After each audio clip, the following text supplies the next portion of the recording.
Hello दोस्तों, जैसा कि आप जानते हैं मेरा नाम मोइन अहमद है और मैं पिछले 15 सालों से एक प्रोफेशनल कटिंग मास्टर हूं।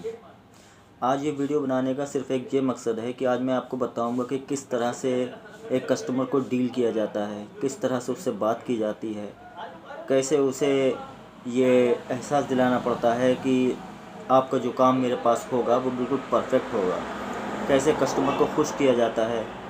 ये सारी चीज़ें मैं आपको बताऊंगा स्टेप बाय स्टेप। तो अगर मेरी दोस्तों वीडियो पसंद आए तो इसको लाइक, सब्सक्राइब और शेयर करना ना भूलें। मेरा मकसद सिर्फ इतना है कि मैं आपको जो भी टिप्स दूँ या जो भी दूँ उससे अपने मेरे किसी भी भाई को कोई दिक्कत परेशानी ना हो। जो भी हमारे भाई जो शॉप पे हैं या शॉप करीबी है जिनकी, या वो ऐसा उनको लगता है कि कस्टमर आता है, कस्टमर कम रेट देता है या कुछ भी है, किसी भी तरह की प्रॉब्लम है, कुछ भी हो कि कस्टमर आता है रेट सही नहीं देता है, पैसे कम करता है, जो भी बात है वो मैं आपको बताऊंगा। ठीक है, तो चलिए दोस्तों वीडियो शुरू करते हैं। अब देखिए, ऐसा है कि जब भी आपके पास कोई कस्टमर आए तो कस्टमर डील करने का सबसे पहला स्टेप ये है कि आप कितना ज़रूरी काम कर रहे हो, आपके पास कोई भी काम लगा हुआ हो, आप उसको छोड़कर सबसे पहले कस्टमर को ये सलाह देंगे या ये एहसास दिलाएंगे कि हाँ, उसके आने से आपको एक अजीब खुशी हुई, मतलब चेहरे पे एक स्माइल लेते हुए फ़ौरन उसके पास आप उसके जाएंगे अपना सारा काम छोड़ के और उसको बोलेंगे कि बताइए सर, मैं आपके लिए क्या कर सकता हूँ। ठीक है, तो फिर वो आपको बोलेगा कि मुझे ये चीज़ करवानी है या ये चीज़ लेनी है या जो भी है। तो उसको पहले बहुत ही प्यार से उसको बैठा लें और बैठाने के बाद उसको, या आपके ऊपर डिपेंड करता है कि आप उसको कॉफ़ी या कोल्ड ड्रिंक के लिए ऑफ़र करें। ठीक है, उसके बाद क्या है कि कस्टमर का जो भी है, कस्टमर से बात करने का तरीका जो होता है वो कुछ इस तरह से होता है कि उससे, वो जो बात कर रहा है उसकी हल्की आवाज़ में उससे जवाब देना चाहिए। जितनी ज़ोर से वो बोल रहा है उससे कम पॉइंट में आपको जवाब देना चाहिए। ये नहीं कि जितनी आवाज़ उसकी निकल रही है उससे ज़्यादा आप उसको जवाब दे रहे हैं कि नहीं ऐसा नहीं ऐसा होगा या वैसा नहीं ऐसा होगा, ऐसा कुछ नहीं। कस्टमर को हमेशा ऐसा लगना चाहिए कि वो बंदा जिसके पास गया है वो बहुत ही रिस्पेक्ट के साथ उसकी इज़्ज़त कर रहा है और उसको डील कर रहा है। ठीक है, कि बहुत से लोगों का ऐसा होता है कि कोई कस्टमर आया, बैठो बैठो अभी आ रहा है, इस तरीके से जवाब दिया। बंदा बैठा है 2 मिनट वेट कर रहा है, 3 मिनट वेट कर रहा है, तो ऐसा नहीं होना चाहिए। कस्टमर जैसे ही आपकी शॉप पे चढ़े आपको सब कुछ छोड़कर सबसे पहले कस्टमर से पूछना है, जी बताइए सर क्या करना है, क्या क्या लेना है आपको या क्या कर सकते हैं आपके लिए। कस्टमर को ये कभी नहीं दिखाना है कि मतलब हम बिज़ी हैं या हम काम कर रहे हैं या अभी 2 मिनट वेट कर लो। इससे कस्टमर के मन में क्या होता है कि एक अजीब सी एक बात आती है कि लगता है कि बंदा इंटरेस्टेड नहीं है, ठीक है, काम करने में या कुछ भी। हालांकि वो आपको पैसा देगा। जो बंदा पैसा देता है तो वो काम के साथ साथ एक रेस्पेक्ट भी चाहता है कि जहाँ हम जाएं जिसके पास वो हमें इज़्ज़त दे। और सबसे बड़ी बात यह है कि आपकी ज़बान अगर मीठी है, ज़बान आपकी अच्छी है, तो अगर आपका काम 19-20 भी होगा ना तो भी वो कस्टमर खुशी खुशी लेके जाएगा। तो कहने का मतलब ये है कि आपकी जो भी पर्सनली प्रॉब्लम रहती है या जो भी आप मान लीजिए किसी परेशानी में है या आपको कोई दुख है या कुछ भी है, शॉप पे आने के बाद आपको अपनी वो सारी चीज़ें हटा देना है, बिल्कुल भी, चाहे कुछ भी हो।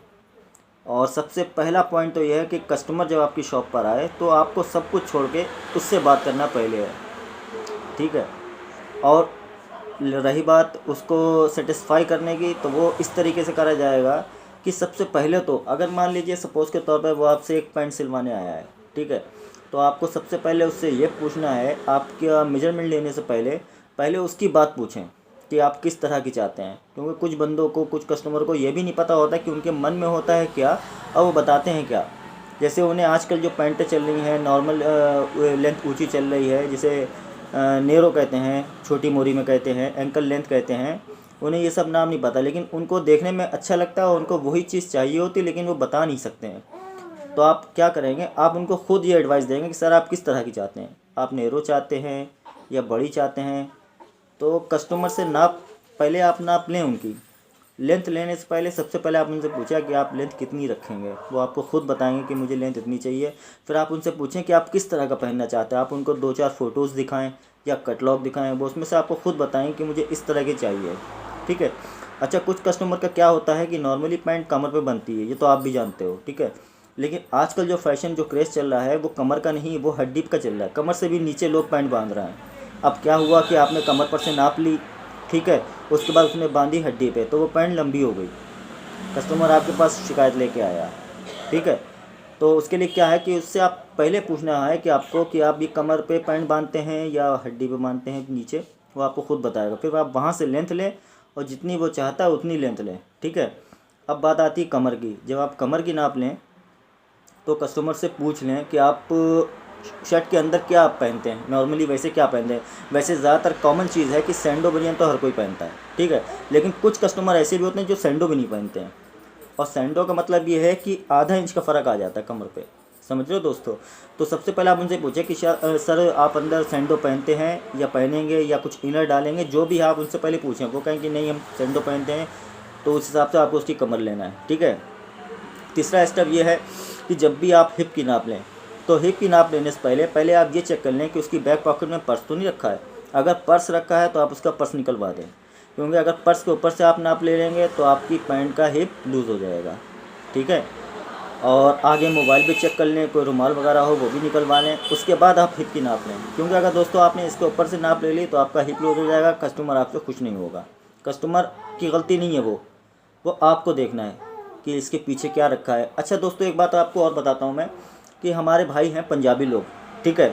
जो पंजाबी भाई होते हैं वो हमेशा एक पीछे आगे जो है एक छुरी टाइप की लगाए हुए होते हैं, देखा होगा आपने, चक्कू, वो जो भी उनकी भाषा में बोलते हो, मुझे नाम नहीं मालूम है, तो वो लगाए होते हैं, ठीक है। बहुत से लोग होते हैं कि उन्हीं ने इंच टेप डाला और नाप ले ली कमर की, लेकिन उनको ये नहीं पता कि वो 1.5 इंच चौड़ी जो होती है कैंची, उससे उनकी कमर लूज़ हो सकती है, ठीक है। तो वो आपको निकलवा के, वो वैसे तो लगने के लिए होती है लेकिन कुछ लोग अंदर भी लगा लेते हैं, तो आपको वो निकाल के कमर की नाप लेना है, ठीक है। और तीसरी बात ये, जब ठंड आती है तो ठंड में ज़्यादातर कस्टमर अंदर लोअर पहन के आता है, ठीक है। तो आपको ऐसा नहीं कि आपने उसके ऊपर से नाप ले ली, तो उसमें क्या होता है, जब वो गर्मी पैंट पहनता है तो वो लूज़ हो जाती है, फिर वो कस्टमर लेके आता है आपके पास। तो उसको ये बात पहले ही क्लियर कर लो कि अगर आप इस पर पहनोगे तो आपकी ओके आएगी, और इस पर नहीं पहनोगे तो पैंट लूज़ आएगी, ठीक है। अब रान की बात करते हैं, थाई की बात करते हैं।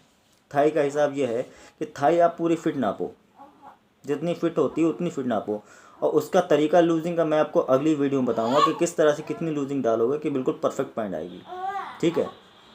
उसके बाद बॉटम की बात करते हैं कि कस्टमर कह रहा है कि मुझे 10 मोरी चाहिए। नहीं, ये आपको भी बताना है कि 10 मोरी ज़रूरी नहीं कि हर पैंट में 10 मोरी मैंने बना दी और वो आपकी चढ़ जाएगी।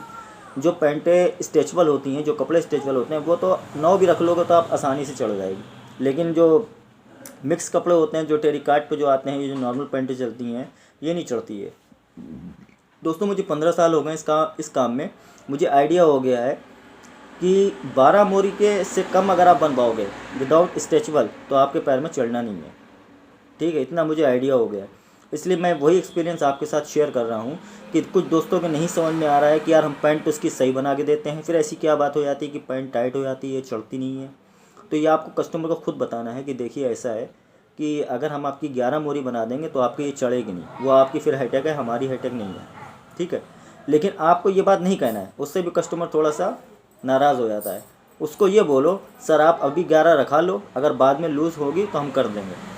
सेटिस्फाई, जो सेटिस्फेक्शन होता है ना, वो बहुत ज़रूरी होता है कस्टमर को दिखाने के लिए। और अगर वो कल को बंदा आ भी जाता है तो आप खुशी खुशी उसकी वो चीज़ कर दो। और दूसरी बात ये है कि कस्टमर आपके पास फर्स्ट टाइम आए, ठीक है, चाहे वो 10,000 का काम लेके आए आपके पास, आपको उसी तरीके से डील करना है। और चाहे फिर वो 10 रुपये का लेके आए, आपको वैसे ही डील करना है। कभी कस्टमर को ये एहसास नहीं दिलाना है कि जब मैं 10,000 का काम लाया था तो आपने मुझे इतने अच्छे से डील करा, और मैं आज 10 रुपये का काम लेके आऊँ तो आप मुझसे बात नहीं करो। नहीं, कस्टमर की वैल्यू सबसे ऊपर होती है। अगर आप कस्टमर की वैल्यू हमेशा समझेंगे तो इंशाल्लाह आप बहुत जल्द तरक्की करेंगे। वैसे तो ये एक नॉर्मल सी बात है जो मैंने आपको बताई है, ये हर इंसान समझदार है, सब कुछ समझता है, ठीक है। लेकिन फिर भी कुछ हमारे भाई हैं जो नहीं समझ सकते इन चीज़ों को, या कुछ भी है, दुनिया है, यहाँ पे हर तरह के इंसान मिलेंगे। कुछ लोगों को आइडिया नहीं है कि किस तरह से नाप लें। मैं एक वीडियो बनाऊँगा जिसके अंदर मैं आपको प्रोफेशनल तरीके से, एक बहुत ही अच्छे तरीके से पूरा मेजरमेंट बताऊँगा कि किस तरह से पैंट की नाप ली जाती है, किस तरह की शर्ट की नाप ली जाती है, कितनी लेंथ रखी जाती है, कितना चेस्ट रखा जाता है, कितना शोल्डर नापता है, हर एक चीज़ का आपको वीडियो में दिखाऊंगा। तो बस दोस्तों यही एक मकसद था मेरा वीडियो बताने का, वीडियो दिखाने का कि आप लोगों में जो भी भाई को अगर कुछ